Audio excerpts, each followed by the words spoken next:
안녕하세요. 필터 없는 시자들, 특히나 그 중에서도 시부모로 인해 이혼한 30대 여성입니다. 제가 오늘 이렇게 사연을 쓰게 된 건 이혼한 제 전 남편의 부모, 그러니까 전 시부모에 대해서 이야기를 하고 싶어서예요. 이제 그만 잊고 살지. 무슨 할 말이 남았냐 싶으시겠지만, 맞아요. 저도 제가 다 잊었다고 생각했어요. 그런데 어제 백화점에서 시부모를 우연히 마주치면서 지난 기억이 스멀스멀 되살아나대요. 그래서 정말 마지막으로 어디 대나무밭에다 시원하게 한번 털어내는 셈치고 제 이야기를 좀 해보려고 합니다. 일단 전 남편이지만 편의상 남편이라 부를게요. 남편은 저보다 7살 많은 직장 선배였습니다. 그리고 저는 솔직히 처음엔 남편을 남자로 본 적은 없었어요. 일단 뭐라고 해야 하나 부리부리한 이목구비부터 시작해서 외모가 제 스타일이 아니었거든요. 그런데 어째선지 언젠가부터 남편이 먼저 자꾸 저한테 주말에 뭐하냐, 영화 보러 가자 해가며 데이트 신청을 해오는 게 아니겠어요? 게다가 좀 조용히나 하지. 온 동네방네 소문까지 내서는. 나중엔 설레발치고 다니기 좋아하는 직원들까지 가세해선 저더러 좀 만나줘라 어째라. 이건 정말이지. 무슨 중학생들도 아니고 머리가 다 아프더라고요. 그리고 결국 분위기에 휩쓸리듯 연애를 시작한 지 1년 만에 부부의 영까지 맺게 됐네요. 여담이지만 다행히 회사가 사내 커플 사내 부부에 호의적이다 보니 가능한 일이 아니었나 싶습니다. 아무튼 그렇게 부부가 된 이후로도 남편과 제 사이만 놓고 보자면 별 문제는 없었어요. 연애 때와 마찬가지로 저희 두 사람의 관계도 좋았고 둘이 맞벌이를 했으니 생활하는데 나름의 여유도 있었고 크게 흠잡을 구석이 없었달까요? 하지만 그런 저희가 이따금씩 부딪히는 경우가 있었는데 그럴 땐 100이면 100 시자들 때문이었어요. 이미 오래전에 남이 되어버린 사이니 예의를 차릴 필요는 없을 거고 그러니 솔직하게 말하겠습니다. 저는 이날이때껏 살면서 정말이지 제 시댁 식구들처럼 싼티나는 사람들을 본 적이 없는 것 같아요.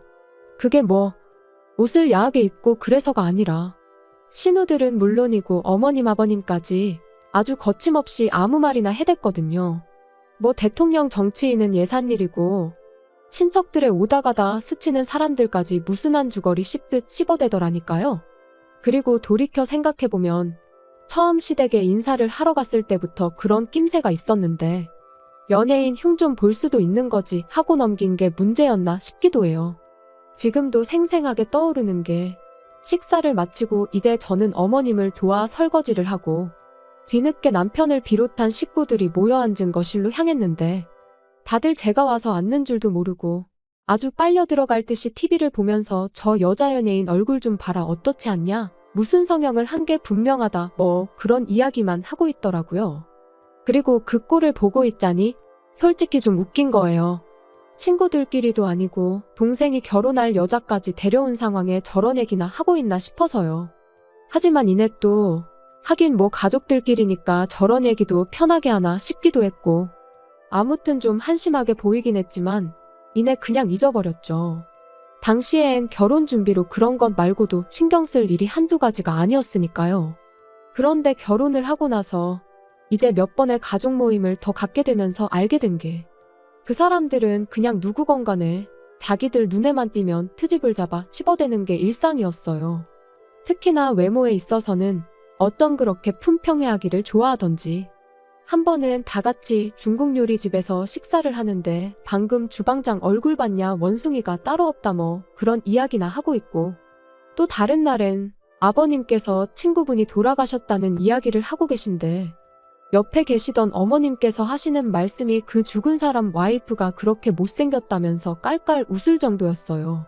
정말이지 이건 뭐 어떻게 리액션을 해드려야 하나 싶으면서도 한편으론 그래도 그렇지 사람 죽은 얘기하는데 저런 소리가 나오나 싶고 하지만 이 모든 걸 그렇다 치더라도 저는 건들면 안 되는 거 아닌가요? 결혼하고 몇 달 되지 않았을 때였어요. 어머님께서 감자탕을 끓여놨으니 남편하고 와서 좀 가져가라고 연락을 해오셨습니다. 그래서 시댁에 갔는데 어머님이랑 두 신우가 잠깐 마트에 다녀온다고 저랑 남편더러 집 좀 보고 있으라대요. 그래서 알겠다 했는데 그만 제가 깜빡 잠이 든 거죠. 그리고 얼마나 시간이 흘렀을까? 어디선가 두런두런 들려오는 말소리에 제가 잠에서 깼습니다. 그런데 옆에 있어야 할 남편은 안 보이고 살짝 열린 방문 사이로 뭐가 그리 재밌는지 꺽꺽거리며 웃음을 참아대는 어머님과 두 신우만 보이더라고요. 그래서 저도 이제 갑자기 나가긴 그러니까 나름대로 기척을 내려고 했는데 그 순간 누군가가 제 이름을 얘기하며 솔직히 너무 못생기지 않았냐는 거예요. 하나씩 뜯어보면 봐줄 만한데 눈, 코, 입이 주차가 엉망으로 됐다면서. 그러니까 어머님께서 그거 표현이 기가 막힌다며 또 꺽꺽대시고 비록 제 면전에다 한 건 아니었지만 어쨌든 그런 이야기를 듣고 나니 도무지 거실에 나가 표정 관리를 할 자신이 없었어요. 그래서 다시 눈을 감고 자는 척을 했지만 이미 온 신경이 밖에서 들려오는 소리를 향해 있었죠. 그리고 큰 신우는 제가 잔다고 확신을 한 건지 계속해서 키가 너무 작다, 저런 애 뭐가 좋다고 결혼했는지 모르겠다. 정말이지 마음 같아선 당장이라도 뛰쳐나가. 너는 뭐 얼마나 생겨먹은 줄 아냐고 한마디 쏘아붙이고 싶은 심정이었습니다. 하지만 한편으론 제가 나가서 한마디 한들 미안하다 할 신우도 아니었거든요. 그래서 똥이 무서워서 피하냐 더러워서 피한다는 마음으로 올라오는 화만 꾹꾹 눌러 참았네요. 그리고 그때 이후로 시댁에 가는 횟수를 극도로 줄여나갔습니다. 웬만하면 남편만 보내고 가게 되더라도 정말 밥만 먹고 후딱 집에 온다던가 하는 식으로 시댁 식구들하고 아예 말 자체를 안 섞으려고 했어요. 그랬더니 이제 남편도 뭔가 이상하다 느꼈는지 하루는 저한테 요즘 왜 그러냐고 묻더라고요. 그래서 실은 얼마 전에 갔던 시댁에서 그런 이야기를 하는 걸 들었다고 솔직히 털어놓았습니다. 그리고 그때 제 마음은 다른 것보다도 그저 남편이 제 편을 들어줬으면 하는 것이었어요. 그런데 남편이 말하길 누나들 입장에선 좀 그렇게 생각할 수도 있을 것 같답니다. 둘 다 예쁘다는 소리도 자주 듣고 같은 여자가 보기에도 늘씬하지 않냐면서. 그래서 누나들이 자기 와이프가 될 여자에 대한 기대치가 좀 있었던 것 같다나요? 정말이지. 제 편을 들어주긴커녕 어떻게든지 누나들만 감싸고 돌기 급급한 남편의 꼴을 보고 있자니 저도 심사가 뒤틀리는 듯 했습니다. 그리고 이제 와서 말이지만 여자로서 수치스러운 마음도 들었어요. 은연중에 남편도 신우들이 하는 말에 동의하고 있다는 기분이 들었으니까요. 그래서 저도 에라 모르겠단 생각으로 그동안 속으로만 생각하던 말을 꺼냈습니다. 정말 당신 식구들은 이상하다. 왜 맨날 모이면 외모 이야기밖에 안 하는지 모르겠다. 그거 되게 수준 낮아 보인다고요. 그랬더니 남편이 요즘에는 외모가 경쟁력이니 당연한 거 아니냐면서 저더러 혹시 무슨 자격지심 같은 거 있냐는데 기가 막혀서 그럼 그렇게 대단한 경쟁력을 두고 왜 당신 누나들은 그 모양으로밖에 못 사냐 받아쳤습니다. 참고로 하나는 아르바이트만 전전하고 다른 하나는 남자한테 속아서 전 재산을 거의 다 날렸어요. 아무튼 뭐 결국 그날 대판 싸웠네요. 그리고 이게 얼마나 대단한 일이라고 생각하실 수도 있겠지만 저는 이 일로 남편에게 많이 실망하기도 했고 그러면서 좀 정이 떨어졌습니다. 그리고 그 때문인지 점점 남편하고 가벼운 스킨십조차 하기도 싫고 제가 남편을 좀 멀리하게 되더라고요. 그런데 이런 상황을 모르는 시부모님께선 결혼한 지 왜 1년이 다 되도록 소식이 없냐며 하루가 멀다 하고 손주 타령을 하시기 시작하셨습니다. 그리고 그 무렵 저는 정말 생각이 많았어요. 그도 그럴 게 어쨌든 여전히 남편과는 같은 회사를 다니고 있었으니 이혼은 엄두가 나지 않기도 했고 사실 그때까지만 하더라도 일단 저부터가 이혼하면 여자만 손해다 싶었으니까요. 그래서 그래, 애를 갖자. 애를 가지면 좀 부부 사이가 나아질지도 모른다. 그런 결론에 다다르게 된 거죠.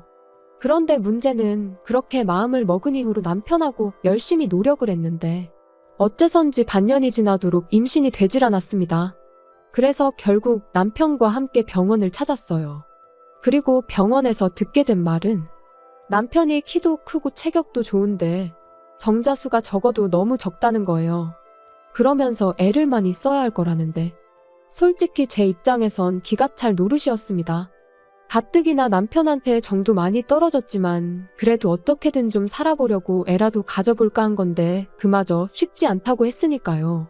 그리고 남편이 이야기를 한 건지 시부모님께선 저희가 병원에서 무슨 이야기를 듣고 왔는지 무척이나 궁금하신 눈치셨어요. 그런데 남편이 저더러 시부모님께는 그냥 아무 문제도 없다고 하면 안 되겠냐대요. 시부모님께서 얼마나 충격이 크시겠냐면서요. 하지만 그랬다간 계속해서 제가 받을 스트레스는 어떡하나 싶었습니다. 시부모님 성격에 분명히 또 왜 아무 이상이 없는데 애가 안 생기냐 하시며 다른 병원에 가보라고 하실 것도 같았고 무작정 제 탓을 하실 것도 같았으니까요. 그리고 이런 이야기를 남편에게 하니 그건 걱정 말랍니다. 자기가 책임지고 제 편이 되어주겠다면서요. 솔직히 웃겼죠. 이게 다 누구 때문인데 누가 누구 편을 들어준다는 건지. 하지만 결국엔 알겠다고 했어요. 저도 뭐 그때까지만 하더라도 시부모님한테 무슨 악감정이 있던 것까진 아니었으니까 굳이 충격을 드리고 싶진 않았거든요. 그리고 며칠 뒤 시댁에 찾아가 병원에서 두 사람 다 괜찮다고 하더라고 말씀을 드렸더니 아니나 다를까 어머님께선 정말 이상하다며 쉽게 믿질 않으셨어요. 왜 둘 다 아무 문제가 없는데 애가 안 생기냐면서요. 그리고는 제가 예상했던 대로 어머님께선 저더러 그러지 말고 당신이랑 같이 병원에 다시 좀 가보자셨는데 정말 난처하대요? 그래서 제가 남편을 쳐다봤습니다. 빨리 어떻게 좀 해보라는 뜻이었지요. 그런데 황당하게도 남편은 제 눈을 슬쩍 피하더니 어머님한테 신경 써줘서 고맙다는 소리나 하고 있는 게 아니겠어요? 그리고 그런 남편의 태도에 실망한 저는 실은 어머님 아들한테 문제가 있다더라고 말씀을 드렸습니다. 마음 같아선 어머님 아들이 허우대만 멀쩡하지 속빈강정이나 다름이 없다더라고 해버리고 싶었는데 그랬다간 어머님이 정말 뒤로 넘어갈까 싶어 꾹 참았네요. 그리고 이번에도 역시나 어머님께선 그 의사가 돌팔이 아니냐면서 그럴 리가 없답니다. 못 믿겠다고요. 그러더니 저희 남편더러 뭘 하셨는 줄 아세요? 마누라가 아무리 좋아도 마누라 흠을 덮어주려고 그런 거짓말을 하면 안 된답니다. 그러니까 저희 어머님은 원래 제가 문제가 있는데 그걸 당신 아들이 커버쳐주고 있다고 믿고 싶으셨나 봐요. 어이가 없어서 제가 어머님더러 어머님 아들은 그럴 깜냥도 못 되는 사람이라고 받아쳤어요. 지금도 보라고 저렇게 남일 마냥 먼 산만 보고 있지 않냐고요. 그런데 그때 신우가 한다는 말이 그럼 뭐 시험관 같은 거 하면 되는 거 아니냐대요. 그리고 사실 그게 아주 틀린 말은 아니었어요. 병원에서도 들었던 얘기였으니까요. 하지만 저는 그렇게까지 해서 아이를 갖고 싶은 생각은 없었습니다. 그래서 그렇게까지 해서 가질 생각은 없다고 단호하게 대답했지요. 그랬더니 어머님 아버님이 그럼 뭐 어쩌라는 거냐고 아이를 아주 안 갖겠다는 거냐 하시는데 자연 임신이면 모를까 억지로 갖지는 않겠다는 뜻이라고 말씀드렸거든요. 그랬더니 옆에 있던 신우들이 또다시 어이가 없네 어쩌네 해대더니 저더러 양심 좀 있으랍니다. 솔직히 제 인물에 어디 가서 자기들 동생 같은 남자를 만나서 살겠냐면서 그러면 뭐 저도 좀 양보하는 게 있어야 할 거 아니냐고요. 기가 막혔죠. 그래서 제가 또다시 남편을 쳐다보곤 뭐라고 말이라도 좀 해보라고 했습니다. 그랬더니 남편이 우물쭈물 대기만 하고 선뜻 한마디를 안 하는 거예요. 아니 당장의 말이라도 지 누나들한테 저한테 그런 식으로 말하지 말라던가 그런 말 한마디는 할 줄 알았는데 말이죠. 그래서 제가 정말 아무 말도 안 할 거냐고 또 한 번 남편을 다그치니 두 신우가 남편더러 야 그냥 살지 마 그러는 겁니다. 그거 뭐 얼마나 대단한 몸뚱아리라고 시험관도 못한다고 저러는데 뭐하러 사냐면서 어차피 제가 애를 낳아봤자 저 닮으면 인물은 답도 없을 거라면서 말이에요. 그런데 그렇게 두 신우가 번갈아가며 저한테 폭언을 쏟아내는데도 남편은 그저 묵묵부답. 그리고 얼마나 시간이 흘렀을까. 시부모님은 한숨만 푹푹 내쉬고 두 신우는 씩씩거리고 있는데 남편이 한다는 말이 저더러 무조건 싫다고만 하지 말고 그래도 한번 해보는 게 어떻겠냐대요. 달라진 게 없었어요. 이번에도 역시나 남편은 제 기분은 안중에도 없고 제 편이 되어주기는커녕 결국 지 누나들 말만 중요할 뿐이었던 거죠. 그래서 다 필요 없다고 속빈강정이랑 살 생각 없다고 내질러 버렸습니다. 그랬더니 이제 그나마 가만히 계시던 아버님까지 너 지금 뭐라 했냐면서 당장 잘못했다고 빌라나요? 싫다고 했어요. 제가 없는 말을 지어낸 것도 아닌데 뭘 사과를 하느냐고요. 그리고는 딸들은 뇌가 없고 아들은 씨가 없으니 참으로 속상하시겠다 한마디 더 날리고 이후로 뒤도 안 돌아보고 도망치듯 시댁에서 빠져나와. 이후론 뭐 이혼한 거죠. 이건 여담이지만 재산이라고 해봤자 같이 모은 건 얼마 되지도 않았고 그 밖에도 크게 따질 게 없다 보니 결혼보다 더 빠르고 스무스하게 진행이 되더라고요. 아무튼 저는 회사 사람들에게 먼저 이혼을 알렸습니다. 다만 남편에게 사람들한테는 성격 차이라고 말해둘 거라고. 그런데 만약 당신이 없는 소리를 지어내가며 내 험담을 하고 다니고 그랬다간 나도 당신이 속빈강정인 걸 사람들에게 말할 거라고 했어요. 그랬더니 남편이 애꿎은 입술만 잘근잘근 씹으며 알겠다대요. 그리고 저는 이혼한 지 3년 만에 지금의 연하 남편과 재혼을 했습니다. 사실 남편과 이혼 후에도 회사에서 나올 생각은 없었는데 아무리 제가 결백하더라도 사람들 입방아에 오르내리는 건 어떻게 막을 수가 없더라고요.